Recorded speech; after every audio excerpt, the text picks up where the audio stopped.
Ovadan tez naqatkan. Men ecemi yitirdim, men dünyamı yitirdim. Canım al, balam alma diyenimi yitirdim. Gözlerimden halımı, duyanımı yitirdim. Dinim imanım yani, o yanımı yitirdim. Yalan ağlap bilmeni, köyyenimi yitirdim. Günkü bidin hem beni, çoğyanımı yitirdim.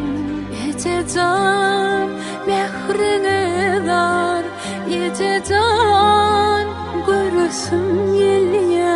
Ececan mehrine dar, can kelebe görürsün yelye.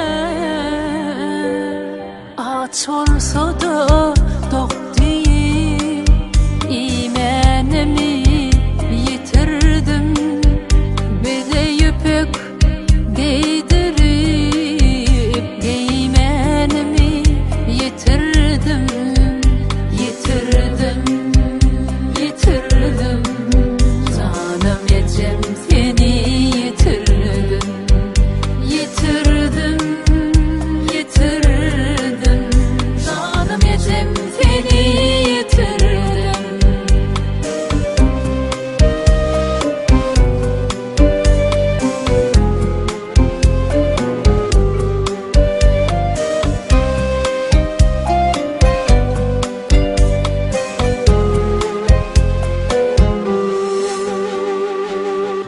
Şoğunumu, düğünümü, geçenimi yitirdim.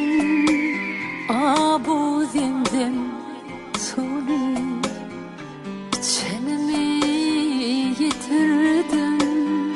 Gereğimi yitirdim. Vah, yüreğimi yitirdim. Bir minnetsiz hayalim, gereğimi yitirdim.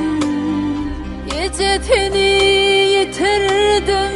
Evet yok bu yitinin, ön kakası yetimdim. Bugün sen yetir ettin. Ececan mehrine dar, Ececan görürsün yelye. Ececan mehrine dar, can kelebe görürsün yelye.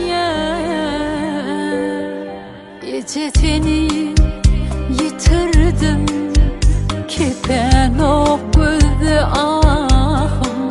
Önkü yitiren zatlarım, yitim delikin ahir. Yitirdim, yitirdim. Canım ecem seni yitirdim, yitirdim, yitirdim.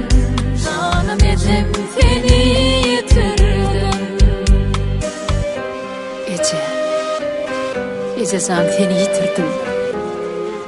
Sesim pestir yitirdin. Keben adın ağlamda ulaulap yan yar setirdim. Ececan seni yitirdim.